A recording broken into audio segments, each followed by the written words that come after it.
மத்திய பட்ஜெட்டில் தமிழகத்திற்கு நிதி ஒதுக்கவில்லை என கோவையில் திமுகவினர் ஆர்ப்பாட்டம் நடத்தி வருகின்றனர்.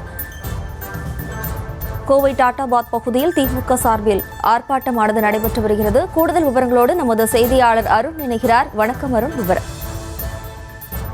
வணக்கம். அதாவது அண்மையில் வெளியிடப்பட்ட மத்திய அரசின் நிதிநிலை அறிக்கையில் தமிழகத்தின் பெயர் கூட இடம்பெறவில்லை. தமிழகம் ஒட்டுமொத்தமாக புறக்கணிக்கப்பட்டிருப்பது என்பது கண்டிக்கத்தக்கது என்ற அடிப்படையில் திமுகவினர் இன்றைய தினம் ஆர்ப்பாட்டத்தில் ஈடுபட்டு வருகிறார்கள். குறிப்பாக கோவை மாவட்டத்தை பொறுத்தவரை கோவை சிவானந்தா காலனி அடுத்த டாடாபாத் பகுதியில் கோவை ஒருங்கிணைந்த மாவட்டம் திமுக சார்பில் இந்த ஆர்ப்பாட்டமானது நடைபெற்று வருகிறது. குறிப்பாக இந்த ஆர்ப்பாட்டத்தில் கோவை மாநகர மாவட்ட செயலாளர் கார்த்திக், அதேபோன்று வடக்கு மாவட்ட செயலாளர் ரவி, தெற்கு மாவட்ட செயலாளர் தளபதி முருகேசன் மற்றும் கோவை பாராளுமன்ற தொகுதி எம்பி ராஜ்குமார் உள்ளிட்டோர் இந்த ஆர்ப்பாட்டத்தில் கலந்து கொண்டிருக்கிறார்கள். சுமார் ஒரு 1000க்கும் மேற்பட்ட திமுகவினர் இந்த ஆர்ப்பாட்டத்தில் பங்கேற்றிருக்கக்கூடிய நிலையில முழுக்க மத்திய அரசை கண்டித்து கோஷங்களானது எழுப்பப்பட்டு வருகிறது. பல்வேறு வகைகளில் மத்திய அரசு தமிழகத்திற்கு நிதி வழங்குவதில்லை, அதே போன்று எந்த திட்டங்களுக்கும் முழுமையான ஒரு பங்களிப்பை செலுத்துவதில்லை என்ற அடிப்படையில் முழக்கங்களானது எழுப்பப்பட்டு வருகிறது.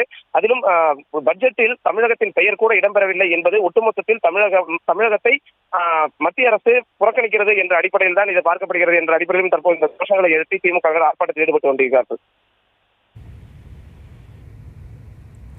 விவரங்களுக்கு நன்றி அருண். செய்திகளை உடனுக்குடனும் துல்லியமாகவும் தெரிந்து கொள்ள சப்ஸ்கிரைப் பண்ணுங்க.